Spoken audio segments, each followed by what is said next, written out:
بسم اللہ الرحمن الرحیم۔ ناظرین، آج ہم آپ کو بتائیں گے وضو کرنے کے کیا فوائد ہیں اور آپ صرف ایک عمل یعنی کہ وضو کر کے اپنے لیے رزق کے کیسے دروازے کھول سکتے ہیں۔ اس کے ساتھ ساتھ اس کے سائنسی فوائد کے بارے میں آپ کو ضرور بتائیں گے، لیکن پہلے آپ سے درخواست کی جاتی ہے کہ آپ چینل کو سبسکرائب کریں اور اس کے ساتھ گھنٹی کا نشان ضرور دبائیں تاکہ آپ کو ہماری نئی آنے والی ویڈیوز کے بارے میں بر وقت اطلاع ملتی رہے۔ ناظرین، ہر مسلمان پر مقررہ وقت پر 5 نمازیں پڑھنے فرض قرار دیا گیا ہے۔ ہر نماز سے پہلے انسان وضو کرتا ہے، اور وضو کے فوائد کو اگر دیکھا جائے تو انسان حیران ہو جائے گا کہ اللہ تعالیٰ نے اپنے بندوں کے لیے کیسی کیسی سہولیات ان احکامات کے اندر پوشیدہ کر رکھی ہے۔ اگر صرف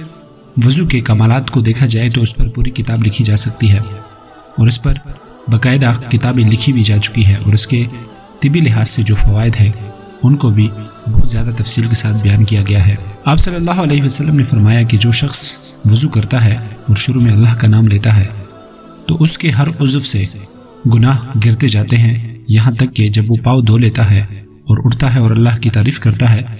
تو اس کے بعد وہ ایسا ہوتا ہے جیسے ابھی پیدا ہوا ہے، یعنی کہ اس کے صغیرہ گناہ اللہ تعالیٰ معاف فرما دیتا ہے۔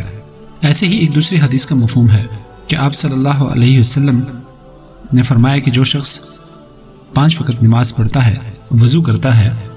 پھر نماز پڑھتا ہے تو اس کی مثال ایسے ہی ہے جیسے ایک شخص روزانہ ایک نہر سے 5 دفعہ گزرتا ہے، اور وہ جیسے میل کچیل سے دور ہوتا ہے ایسے ہی یہ شخص گناہوں سے دور ہوتا ہے۔ ناظرین، وضو کے طبی فوائد بہت سارے ہیں، ہم آپ کے سامنے کچھ اس کے طبی فوائد بیان کریں گے اور اس کے بعد آپ کو بتائیں گے کہ وہ کون سی دعا ہے کہ جس کے پڑھنے کے بعد اللہ تعالیٰ رزق کے دروازے کھول دیتا ہے۔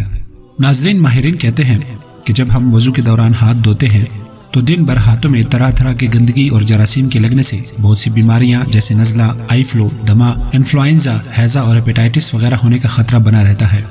وضو میں ہاتھوں کو 3 بار اچھی طرح دھونے کا حکم ہے، یہاں تک کہ انگلیوں کے بیچ میں بھی اچھی طرح دھونے کا حکم ہے، اور جب دن میں یہ 5 بار یہ عمل کیا جائے تو اس کی وجہ سے ان ہاتھوں میں گندگی اور جراثیم رہنے کا کوئی مطلب ہی نہیں رہتا۔ ایسے ہی ناک میں جب پانی اوپر چڑھایا جاتا ہے تو ماہرین کہتے ہیں کہ اچھی صحت کے لیے ہمارے پھیپھڑوں کا صاف ہونا ضروری ہے، جو ہمیں ناک سے سانس لینے سے ملتی ہے۔ ناک میں پانی چڑھانے سے تو ایک طرف دھوئیں کے ذرات اور جراثیم وغیرہ دھل جاتے ہیں اور صاف ستھری ہوا اندر جاتی ہے، دوسرا اس کا سب سے بڑا فائدہ یہ ہے کہ ناک میں ایک مائکروسکوپک برش ہوتا ہے جس میں نہ دکھائی دینے والے ریشے ہوتے ہیں جو باہر سے حملہ کرنے والے مائکروسکوپک جراثیم کو ختم کرتے ہیں۔ اس کے علاوہ دماغ کے نظام کو چلانے کے لیے ذمہ دار لیزیم سسٹم بھی انہی ریشے کے ذریعے کام کرتا ہے، اور ناک میں پانی ڈالنے سے پانی میں موجود برقی ریز کی وجہ سے ان ریشوں کو طاقت پہنچتی ہے، اس لیے وضو میں ناک میں پانی ڈالنے سے بہت سی پیچیدہ بیماریوں سے بچاؤ ہوتا ہے۔ ناک میں پانی ڈالنا دماغی وائرس کا بھی بہترین علاج ہے۔ ناظرین، ایسے ہی ہر عمل جب ہم وضو کا ادا کرتے ہیں تو اس کی وجہ سے ہمیں بہت ساری بیماریوں سے نجات حاصل ہوتی ہے، لیکن اس کا جو سب سے بڑا فائدہ جو آپ صلی اللہ علیہ وسلم نے حدیث مبارکہ میں بتایا ہے اور ایک جو دعا سکھائی ہے، اگر ہم اس پر عمل کریں تو اس کی وجہ سے رزق کی تنگی دور ہو جاتی ہے، اور اللہ تعالیٰ رزق ایسی جگہوں سے عنایت فرماتا ہے کہ جس کا کبھی ہم نے تصور نہیں کیا ہوتا۔ ناظرین، آپ صلی اللہ علیہ وسلم نے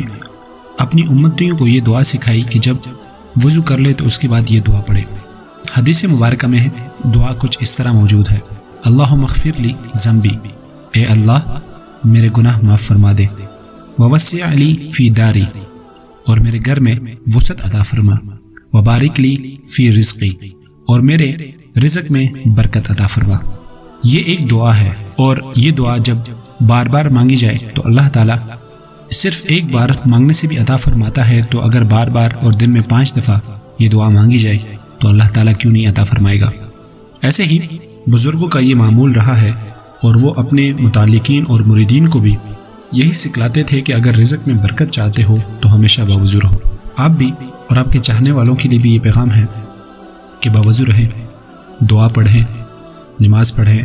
اور ہمارے لیے بھی دعا کریں۔